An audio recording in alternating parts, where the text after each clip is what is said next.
सबसे पहले सभी को हैप्पी धनतेरस और सबसे ज़्यादा धनतेरस की बधाई हमारे पुलिस वालों को जो लोगों से पैसे ऐंठने में लगे हैं। ट्रैफिक पुलिस आजकल अमीर पे अमीर बनती जा रही है। मैंने एक ट्रैफिक पुलिस वाले को फिलहाल में फॉर्च्यूनर चलाते हुए देखा। फॉर्च्यूनर समझ रहे हैं आप? मेरे पिताजी की सरकारी नौकरी थी, वो बीएसएनएल में गवर्नमेंट जॉब कर रहे थे और उन्होंने अपनी पूरी लाइफ में मेरी एक बहन की शादी कराई, उसके सिवा एक घर बनवा पाया है बस।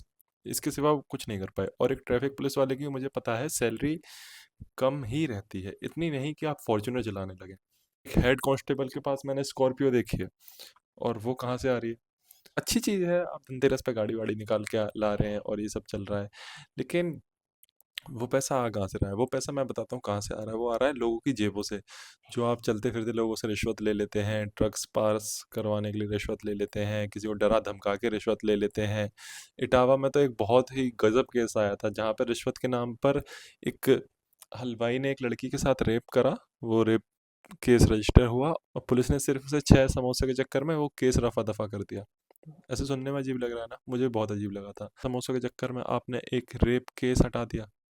स्ट्रेंज। आजकल पुलिस वालों को ऐसा लग रहा है कि वो पुलिस नहीं, सिंघम मूवी के अजय देवगन है, लेकिन अच्छे नहीं, नेगेटिव वे में। चलते फिरते किसी को भी मारना, किसी को भी धमकी देना, रिटायर्ड लॉयर से बदतमीजी करना, डॉक्टर से बदतमीजी करना, बैंक में जाकर बैंक वालों को गालियां देना, अगर कोई गरीब है तो उसे लातों से मारना, जूते चप्पल मारना, उसे स्टूडेंट्स के साथ दुर्व्यवहार करना। और जो मीडिया, अगर मीडिया के तो खैर कुछ करते ही नहीं, लेकिन जो लोकल मीडिया है उनके साथ बदतमीजी करना, उनके कैमरे छीन लेना, उनके फ़ोन छीन लेना, उन्हें ऐसे प्रीमिसेस में आके रिकॉर्ड ना करने देना, ये सारी चीज़ें हो रही हैं। और अगर आप अमीर हैं तो आइए सर, बैठिए सर, चाय पीजिए सर, आप क्या लेना चाहेंगे सर? सब कुछ वहाँ सब कुछ हो रहा है, लेकिन अगर कोई गरीब है तो उसकी कोई सुनने को तैयार नहीं है। ना ही कोई पुलिस वाला, ना ही कोई पॉलिटिशियन। लेकिन पॉलिटिशियन तो किसी की भी नहीं सुनते। बात हम पुलिस वालों की ही कर लेते हैं, वो ज़्यादा अच्छा है। पुलिस वालों को ऐसा लगता है उनके हाथ में सभी पावर है।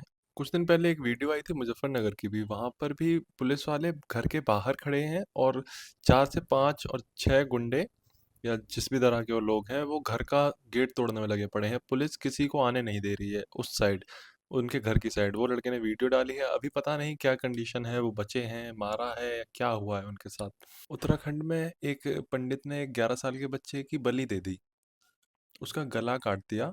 और अभी उस मोमेंट पर 24 से 48 घंटे हो गए थे, उसके बाद तो मुझे उस केस में भी नहीं पता क्या हुआ है। 24 से 48 घंटे के बीच का कुछ टाइम था, पुलिस ये ही पता नहीं कर पाई कि सर कहाँ है। पुलिस ये ही पता नहीं कर पाई कि जिसने ये सब कुछ करा है वो कहाँ है।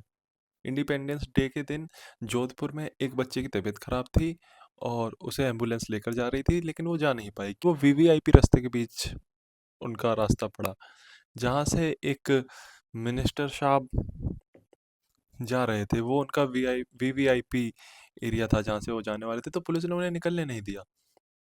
ऐसे आप विश्व गुरु बनेंगे? ऐसे आप क्या ही कर सकते हैं? ना तो पुलिस पुलिस महकमे को अच्छे से ट्रीट करती है, ना ही किसी और को। पुलिस सिर्फ एक लोगों को अच्छे से ट्रीट करती है और एक कम्युनिटी को अच्छे से ट्रीट करती है, वो है अपर क्लास। आपके पास पैसा है तो वो आपको अच्छे से ट्रीट करेंगे, अगर आपके पास पैसा नहीं है तो वो नहीं करेंगे। मैं आपको एक नाम बताने जा रहा हूँ, शायद कुछ लोगों को पता होगा और बहुत से लोगों को नहीं पता होगा। Mohammad Shahid, former hockey player, और पद्मश्री भी उन्हें मिला हुआ है। वो वाराणसी के हैं। वहाँ पर उनके घर पे बुलडोज़र चला दिया गया। जो उनके वालिद साहब थे या जो भी थे, वो वहाँ पर ऐसे गुज़ारिश कर रहे हैं कि ऐसा मत कीजिए, मत तोड़िए, हमें 1 दिन का टाइम और दे दीजिए। लेकिन पुलिस ने क्या करा? नहीं। क्यों? क्योंकि अब उनके पास पैसे नहीं हैं। अगर उनके पास पैसे होते तो शायद उनका घर थोड़े टाइम के लिए और बच जाता। और अगर इस पे कोई ये बोलने वाला है कि उन्होंने घर कब्जा रखा था, ज़मीन कब्जा रखी थी, तो भाई आप बेवकूफ़ हैं। आपको जब चीज़ें ना पता हों तो किसी चीज़ के बारे में मत बोलिए। और ये सबसे ज़्यादा हॉरिफाइंग है, ये वाला। अगर मैं इसकी बात करूँ तो इसकी वीडियो क्लिप भी मैं आपको नीचे लिंक में लगा कर दे दूंगा, तो जो कोई भी देखना चाहता है। राजकोट गुजरात में वहाँ पे जगह है गांधीग्राम। प्रदीप डांगर और सहदेव सिंह जांगर, ये 2 पुलिस वाले हैं। इन्होंने एक मुस्लिम लड़के को पकड़ा। पता नहीं केस क्या था या क्या नहीं था, लेकिन आप किसी भी सरकमस्टांसिस के अंडर किसी को मार नहीं सकते, किसी को पीट नहीं सकते, पुलिस सिर्फ अरेस्ट कर सकती है।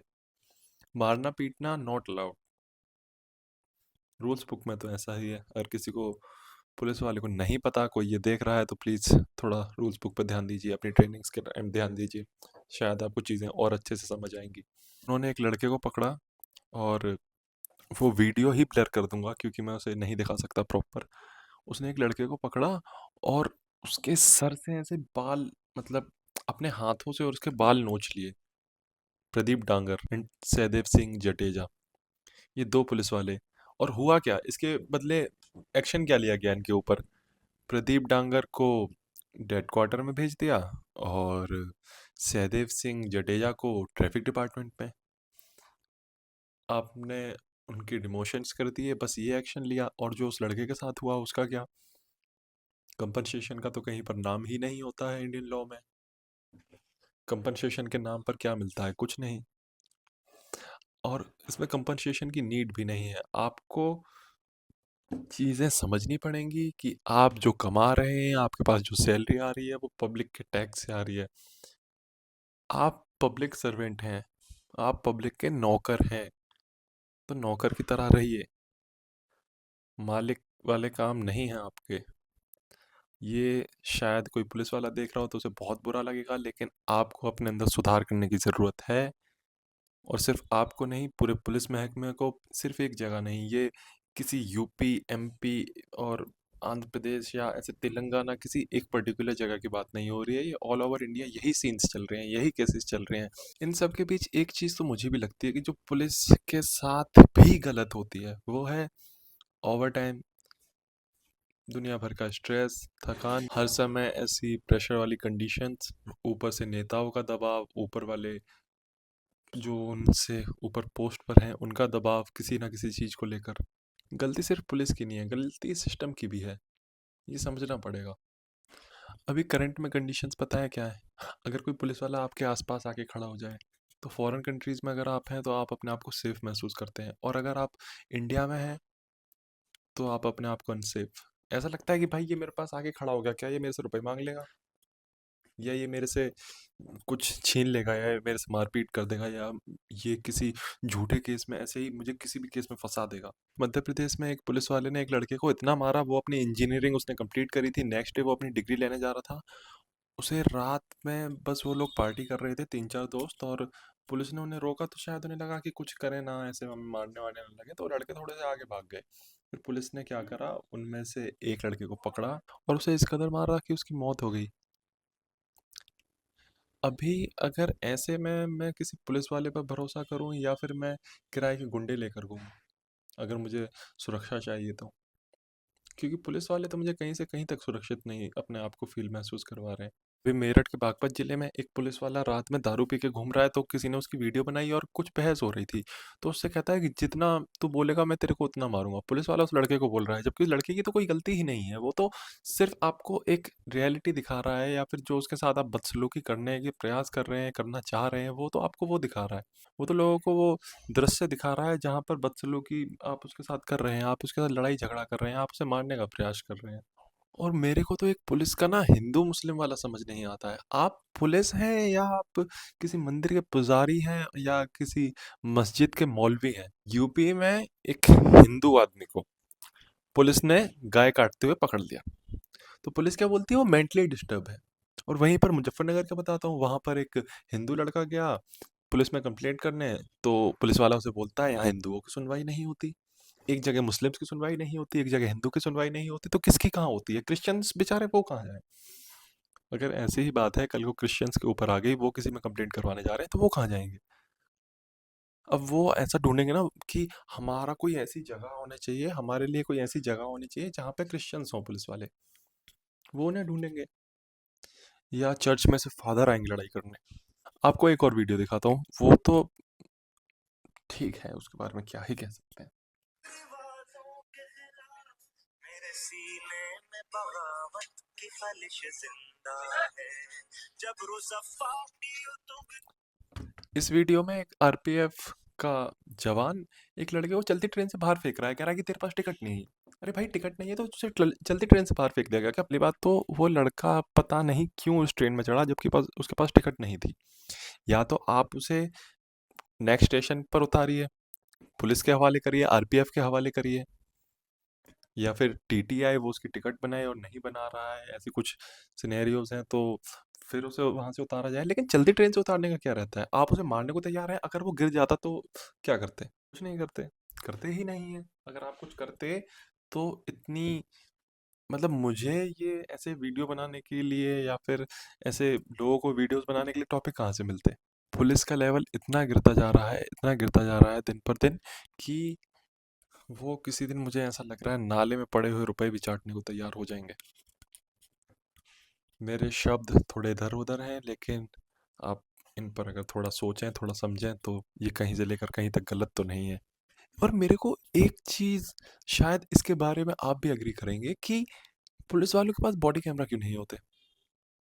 मतलब हमारे पास इतना पैसा है, हम वर्ल्ड की फोर्थ लार्जेस्ट इकॉनमी बन गए हैं, लेकिन हमारे पुलिस वालों के पास बॉडी कैमरा नहीं है। क्या हम एक बॉडी कैमरा अफोर्ड नहीं कर सकते एक पुलिस वाले के लिए? और आजकल पुलिस को एक और नई चीज़ आ गई है, प्रदर्शन कर रहे लोगों पर लाठियां भांजना।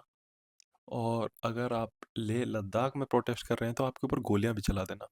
सेवांग थारचुन, ये कारगिल हीरो है हमारे, और इन्हें पुलिस ने गोली मार दी। कैसा लग रहा है सुन के? अजीब ना? ये हुआ लद्दाख प्रोटेस्ट में। जब लद्दाख प्रोटेस्ट हो रहा था तो वहां पर पहली बात तो पुलिस को गोलियां चलाने की इजाजत किसने दी? और आपने किस सिनेरियो में वहां पर गोलियां चलाने की इजाजत दी? आप वहां पर लाठी चार्ज करवा सकते थे, क्या पता उससे पहले आप ऐसे स्मोक बॉम्ब यूज कर सकते थे, आंसू गैस, लोग कहते हैं टीयर गैस, आप उसका यूज कर सकते थे। लेकिन नहीं, आपने क्या वहां पर गोलियां चलाना बेहतर समझा? आपने वहां सेवांग थारचिन जो कारगिल वॉर के हीरो हैं, आपने उन्हें गोली मार दी, उनकी डेथ हो गई वहां पर। पुलिस वाले हाथ किस पर उठा रहे हैं? अपने से कमजोरों पर, लड़कियों पर, औरतों पर, बूढ़ों पर, जो उनसे कमजोर हैं, स्कूल स्टूडेंट्स पर। आपका वहां बस नहीं चलता जहां आपको लोग, जहां आपको मिनिस्टर्स, जहां आपको आपसे बड़े ओहदे के लोग आपसे अपने जूते तक चटवाने को तैयार रहते हैं।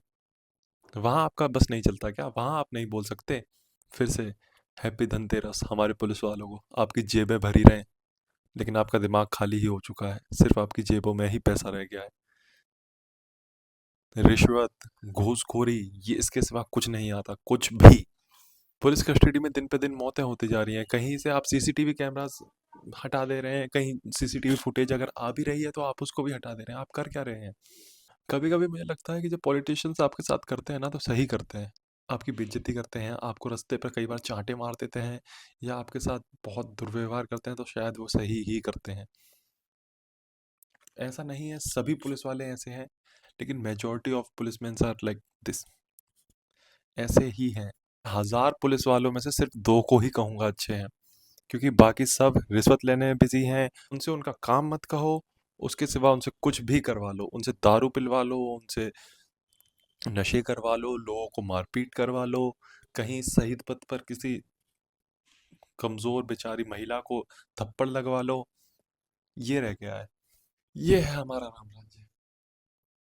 मिलते हैं जल्दी ही दोबारा। बाकी सभी को हैप्पी दिवाली, और हमारे नेताओं को खासकर, जो हमें लूट कर अपनी दिवाली मनाने में बिजी हैं।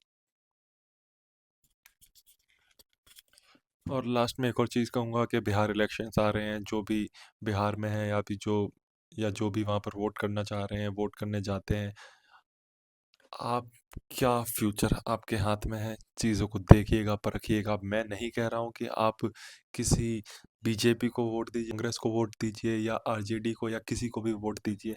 आप रुपए पैसे के लालच में मत आइए, क्योंकि वो एक बार के रुपए, दो बार के रुपए आपका जीवन, आपके बच्चों का जीवन तबाह कर सकते हैं।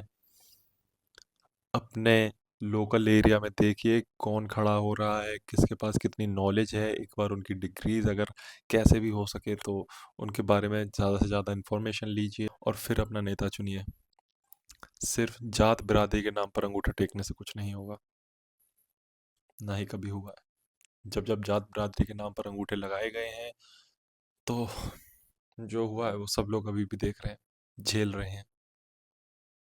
शायद आपको बात समझ आए। अपना और अपने आसपास के लोगों का ध्यान रखिए और मिलते हैं जल्दी ही। बाय।